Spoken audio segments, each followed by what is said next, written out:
МОН уверуваше Кири не гарантира ништо. Се уште е неизвестно дали основците на оваа учебна година ќе почнат со печатени учебници или пак од септември повторно мака ќе мачат со дигиталните прирачници. Од првата детска амбасада меѓаш ја алармираат дека не е сериозно учениците да немаат печатени учебници.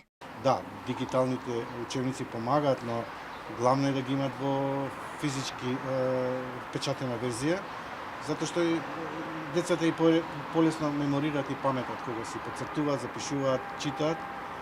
Оваа година има најава дека ќе излезат новите учебници, за грешките одговорно е Бирото за развој за образование. Јас мислам дека не секогаш стои вината кај едниот или кај другиот, а најмалку јас одговорно ви кажувам и законски ви кажувам дека не е виновна Министерството за образование и наука во делот на недистрибуција на учебниците до самите училишта. Сепак и преку текот на целата година имаше пуштено во употреба учебници со грешки во содржините. Биле пуштени затоа што Министерството нито е комисија, национална комисија, нито е рецензорска комисија, Министерство за образование или Министерство за образование, тие се посебни тела кај што треба да ги разгледат.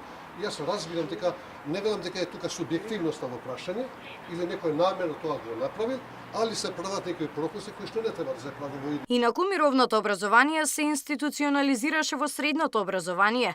Наставниците сега имаат достапни модули како алатка за кои се препорачува да ги користат во секојдневието со учениците за да се превенира врсничкото насилство.